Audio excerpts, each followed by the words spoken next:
would love for each of you to maybe just go down the line and talk about what your foundation's vision is for the future of Los Angeles. Hi, I'm Elyssa Elbaz with the Elbaz Family Foundation. Our foundation focuses on education and the environment. And so we envision Los Angeles with a thriving education system, encouraging creativity and innovation in all Los Angeles kids, and a Los Angeles that is a leader on environmental policy, providing clean energy, green spaces, and less dependence on fossil fuels, including single-use plastics. And our foundation also envisions a Los Angeles where everyone has a safe place to live. And I'm sorry, that was a very long run-on sentence. Complex sentence. I'm sure we all tried to fit this into one sentence. Hi, everyone. Nichol Whiteman. I'm the Chief Executive Officer of the Los Angeles Dodgers Foundation. Just really proud to be here today with the accompanying funders, but also Tara and Goldhirsh. Just thank you for giving us all this space, our grantees and awardees, but also us as funders as well. The Los Angeles Dodgers Foundation, with a bigger-than-baseball mentality, envisions a city where every Angelino has the opportunity to thrive, regardless of neighborhood or zip code. Our mission is around tackling LA's most pressing problems, and that is homelessness, education, healthcare, and social justice. Awesome. So thank you all for listening. I'm sure listening to funders is not the best part of your day, but the Conrad and Hilton Foundation envisions a world where everyone can live in dignity. We work at improving the lives of people living in disadvantage and poverty all over the world. Specifically, in Los Angeles, we envision a place where young people can fully access the potential of their talents and capabilities. And we believe that when this happens and when young people can attain economic security and financial freedom, not only do they thrive, their families and their communities thrive right with them. And so it is our job and our mandate to ensure that all young people are able to meet their potential everywhere. Hi, everybody. I'm Joel Arquillos. I'm with the SNAP Foundation. I'm the executive director, and I've only been at the job for 7 months, so I'm new to this world. But I'm really excited to be here because I used to be running nonprofits, and I'm grateful that I get to work now on this side of things. And the foundation's mission is really to support creativity, and we want underrepresented youth, ages 0 to 25, to have access to creative work and to see avenues and pathways to that creative space. Arts, music, dance, technology, all sorts of different things that they have access to and new ways of learning as well. So really excited to be here. Thank you. Hi, everyone. I'm Allison Holmes with the Annenberg Foundation, and I also want to thank Goldhirsh. Thank you for doing this. This is the second year of this event, and I think it's become a staple going forward. It's really, really wonderful to be here. I mean, the Annenberg Foundation has been around for nearly 35 years and focused on Los Angeles in the recent 15 years or so.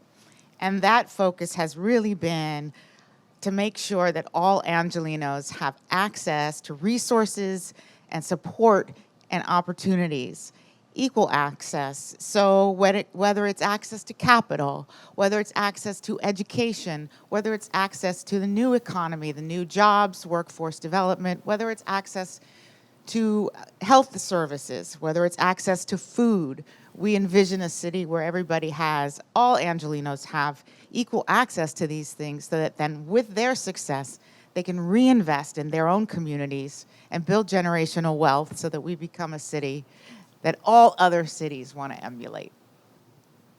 I like that a lot. And I like thinking about the work that's being done collectively in this room, the work that you are all supporting, envisioning, that I feel like we're unstoppable if we can all band together. So on this occasion of our 10-year anniversary, we've been really, really honored to work with more than a dozen funding partners throughout the years, Annenberg being our first funding partner so long ago. And Sean, who represents the Cali Foundation, who's not here, is also a repeat funder.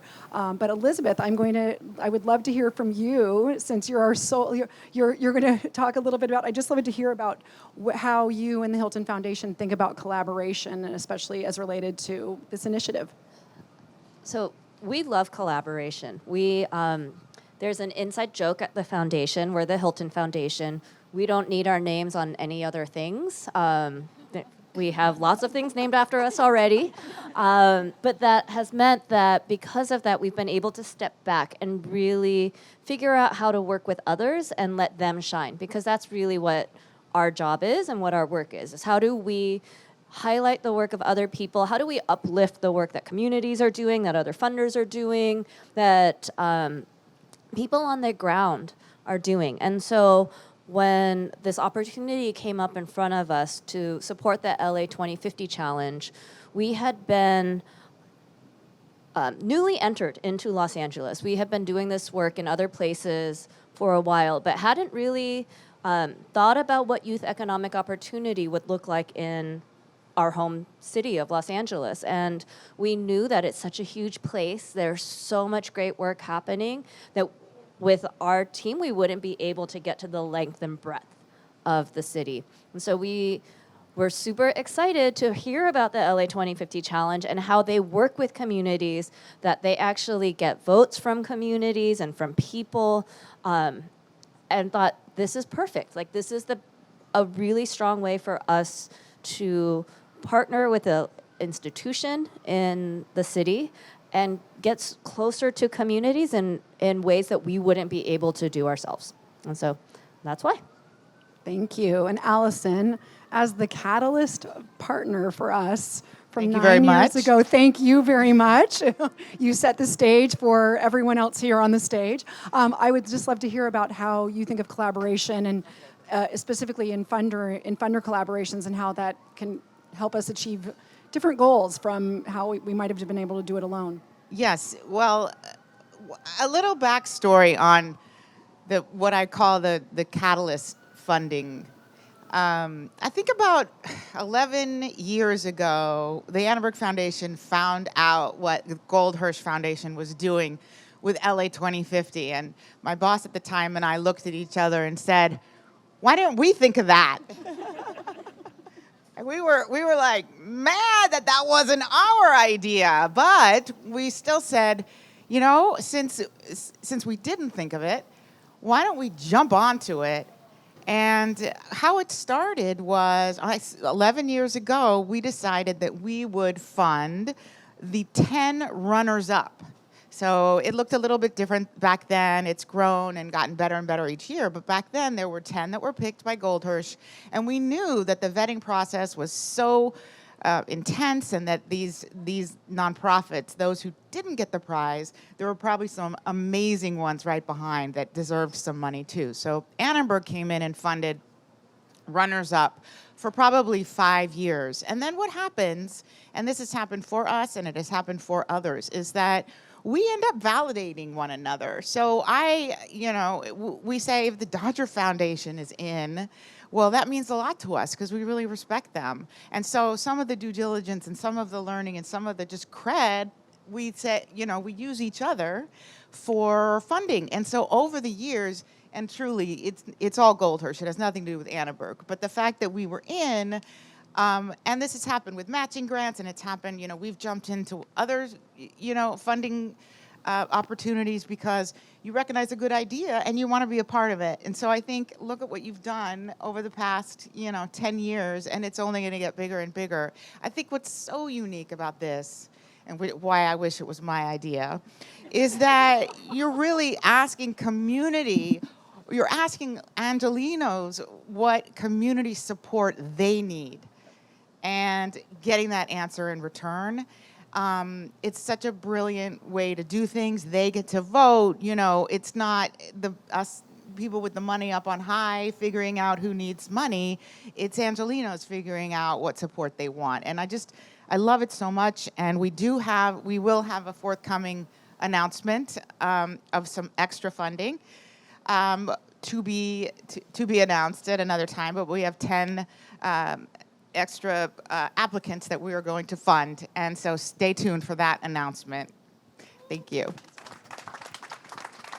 Thank you, Allison. And thank you. I mean, I will say when I first got started in this work, I didn't know where to go or with whom to speak. And this is so nice that it's really a comfortable, safe, respectful space to hear from each other and to hear from everyone. So I do find it meaningful. And I find it meaningful that we've brought new funders into the fold. So I think I mentioned this year we have the Dodgers Foundation, the Elbaz Family Foundation as first-time collaborators in the LA2050 Grants Challenge. So Nichol, I would love to talk to you a little bit about the issue area that you all selected, play equity to advance mental health. I'd just love to hear a little more about, and for you to share about how you came up with that and what that means to you. Yeah, I do want to just share, like, sitting here is a very full circle moment. I was part Tara, so lovingly invited me to be a part of the group that determined the criteria for LA's best place to play like 9 years ago, 10 years ago, and then to be a grantee, the Dodgers Foundation, of the LA2050 initiative a few years ago, and to now be a funder. Very special place, and we could talk a little bit later about the fact that we both run and fund programming. But we chose to enter specifically because at the end of the day, to your point, Allison, to be in the company and to be validated by funders who are here today and additional funders who have done this over the last 10 years is important to us, to be able to serve as a model for other foundations throughout Los Angeles, and specifically even sports teams foundations throughout Los Angeles, that this type of collaborative funding is important, but also that this community-driven funding where people are making decisions, Angelinos who know what the problems are in the various communities and neighborhoods, was very important to us. We chose play equity and advancing play equity through mental health specifically because the last 10 years we've been doing this work. Through our Dodgers Dream Team program, through our Dodgers Dream Fields program, and many others, we are focused on sports-based youth development. And that very much is mental health. It's really the social and emotional skills and learning that youth are able to get when they are outdoors, when they are playing, whether that's baseball, softball, or any other sport. And so for us, it was really important to use the Dodger brand and the skills and the strengths that it brings and the power of the Dodgers Foundation to say, how do we amplify and create a platform for other organizations that are promoting mental health through sports and through play. And so ultimately, that's why we entered and chose this specific pathway for funding. Really excited about the 4 organizations that we've been able to support this year, and hope that that will open the doors, frankly, to so many more organizations who are promoting and, frankly, advocating for and executing on mental health through sport. Thank you so much. And Elyssa, our other new, and Nichol, thank you for bringing that full circle, because it really is full circle. And also Joel has, I'll mention in a little bit, Joel also has a full circle moment as well. But Elyssa, is you and Gil new collaborators in this space, and I think you got a lot of applause about the LA2050 Youth Ambassadors and having the youth select the organizations you all are going to be supporting. I mean, talk about really community and really future-orientated thinking. I'd love to hear a little bit about your decision-making process for that and what you thought about that whole process. Thanks, Nichol.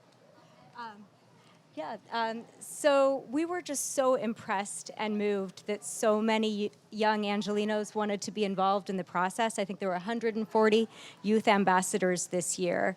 And we really wanted to hear their voices. I mean, it's trite to say that they're our future, but it's true. And so we wanted to hear from them and find out what was important to them. We also wanted to encourage them to further learn about the issues facing Los Angeles and the nonprofits that were working on those issues. And then based on the learning that they did, and they really did do some extra learning to be involved in this process, then they were able to select our grantees. And we were just so proud to be able to do that.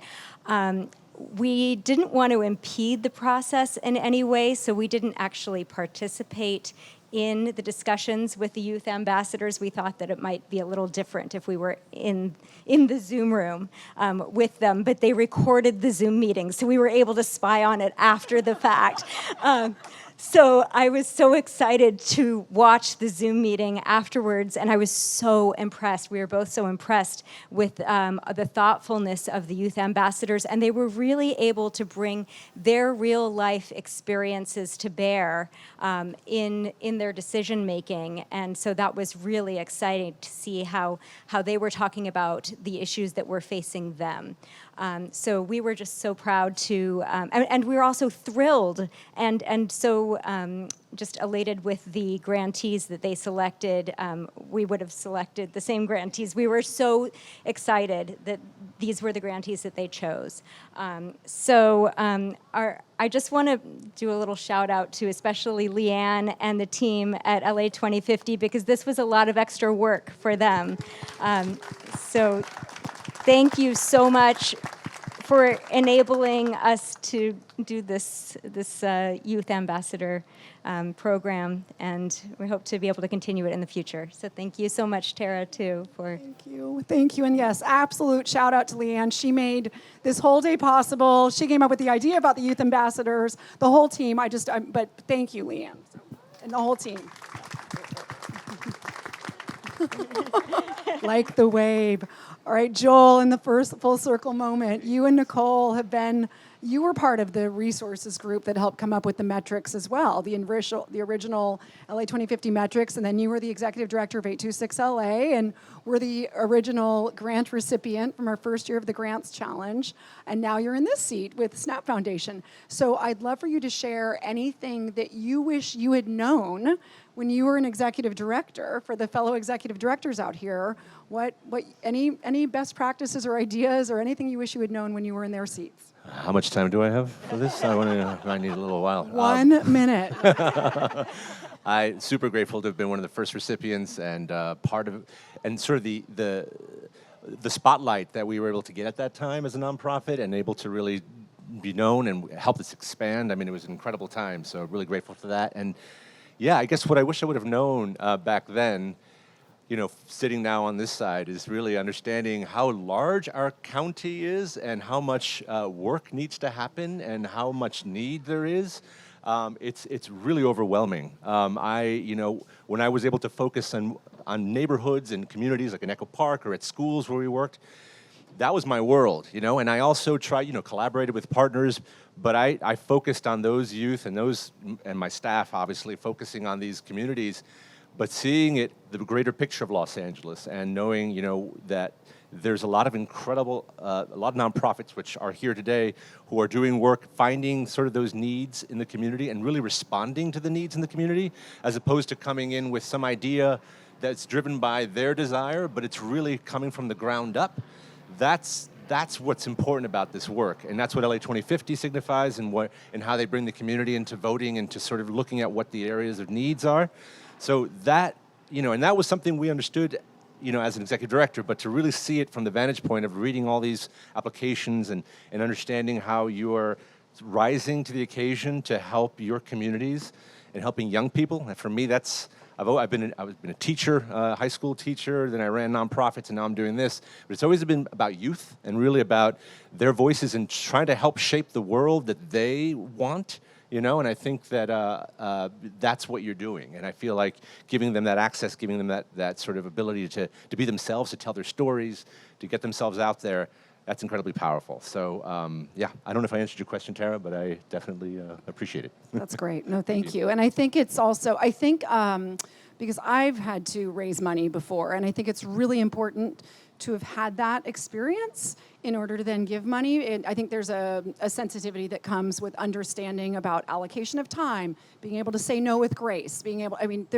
there's a lot. So Nichol, since you're on both sides of the spectrum as well, and I can give you my own, and since you've been, especially in this particular partnership on both sides, or three sides really as well, I'm wondering what you would like to share about your experience and what makes a good partnership between a grantee and a funder. Yeah, I think you hit it on the head, Tara, when you said that there's a sensitivity that comes with having been a grantee and then being a grantor. And every single day I wake up on both sides, so it's even more sensitive. But the fact that you are the recipient of funding should not mean that the funders should take advantage of you. And so wasted time, application components that are unnecessary, things that just don't need to happen, shouldn't happen. And I think many of us have been in a process where we're just like, wow, this is grueling. This is just so time consuming and so overwhelming. Like, I'm just going to close the book and I'm not even going to apply because there's no way I can make the deadline. And all these things they're asking me for, what do they need? I think that from our perspective, we both run and fund programs, but it gives us the lens of being able to see the grantee as ourselves. What is it that we want to do? What is it that we don't want to do? What is it that we need to see or we don't need to see? partnership is the secret sauce. And so for us, we write a check, but we also are beyond the check. When we say bigger than baseball, we mean that in terms of, yes, you get funding. We activate with almost every single partner every single nonprofit that we grant funds to. We find it very important to be able to lend them the Dodger brand as we have it, to be able to lift up their mission, to amplify their mission. So whether we end up serving as a convener of one of their events at Dodger Stadium, providing them something to assist with further fundraising, inviting them to be a part of one of our initiatives, whether College and Career Accelerator or other, we're bringing their youth and families into the work that we do as well. So it becomes this reciprocal benefit, which at some point feels like this exchange of things that sometimes might feel odd, but I tell you, at the end of the day, the outcomes and the outputs are tremendously better because we actually are overlaying things. Yeah, thank you. Very, very, the authenticity of that, very important. Elizabeth, Hilton has quite a thoughtful and rigorous process for applying for grants, and it's quite impressive. And I'm wondering if you can share what makes a potential grantee stand out in that process. That's very kind. Some would call it robust. And I have very little to do with the process. It is what it is. But as Tara said, it's a rigorous process. It has many steps. And it's not particularly easy. And so what we do, and often for smaller grants and for smaller organizations, one of the reasons we partner with LA2050 is because they're able to more go through the process, and then the organizations applying through the LA2050 challenge don't have to go through our very robust and rigorous process. I probably shouldn't have said that while I'm being filmed.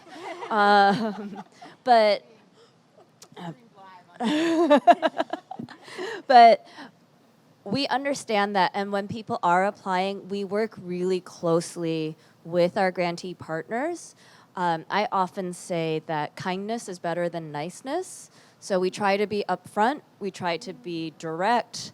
If we think that a conversation, like I'm always happy to take conversations, but I'm often very clear about whether that conversation will potentially lead to funding or not, because we have a very defined strategy in what we do.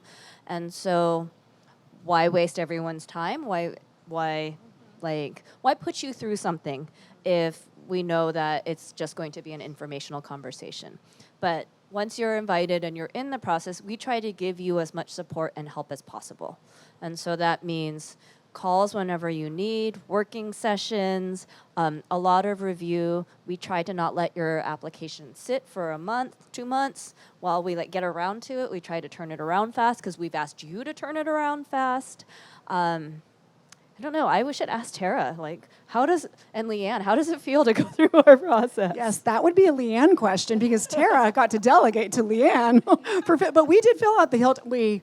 Leanne filled out the Hilton. I looked at it, but we got the benefit of, it's like the doctor being a patient for the day. Like, oh, what is this really like when I go in for surgery?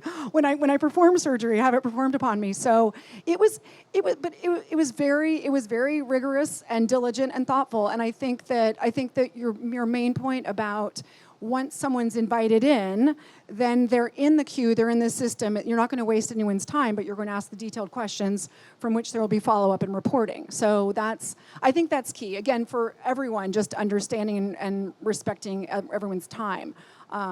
So yeah, but thanks to Leanne, I was like, I'm glad you have a master's to perform this. No, I'm just kidding. I will also say, I know I'm not supposed to talk too long, but I will also say that we view the process as a way to start building trust. And we know trust happens over time and continued conversations and relationship building, but this is the first step. Yeah.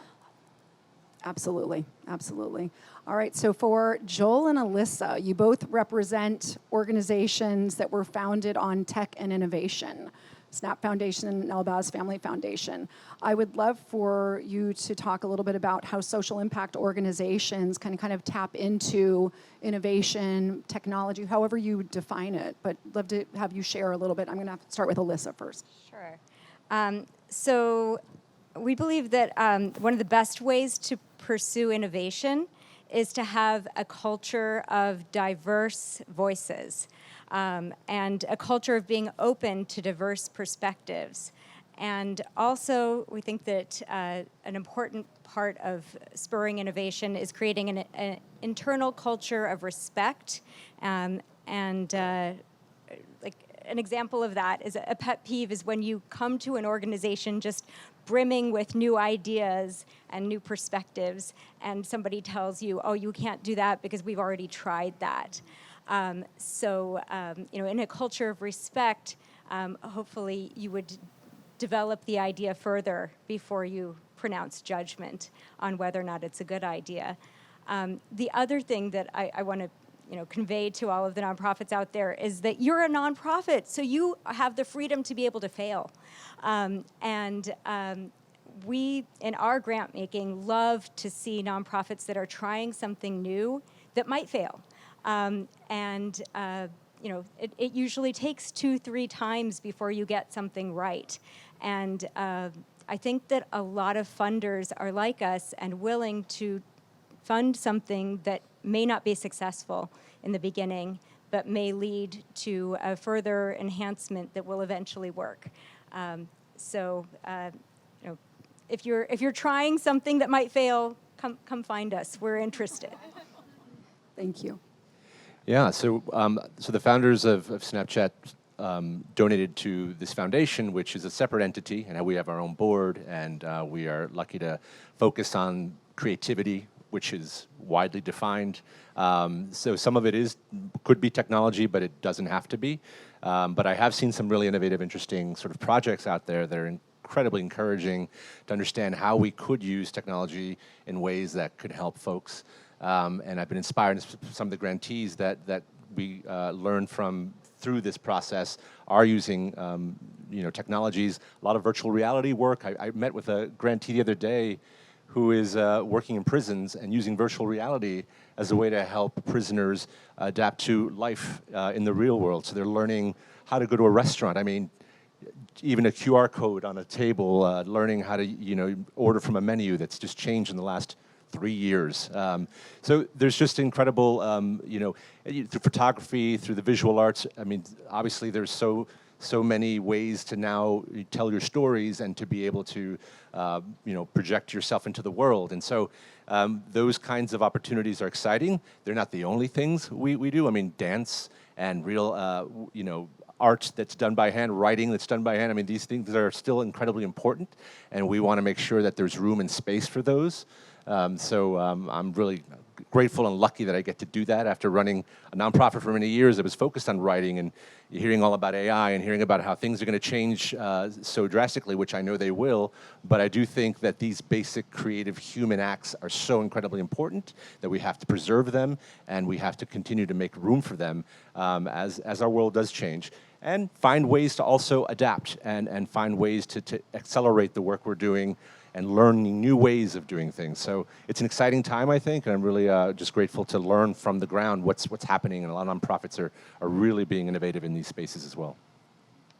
Thank you. And I want to thank each and every one of you so much for being here today, for your collective support, for believing in us, believing in everyone out here. Thank you all, and can we all just give an applause for our panel?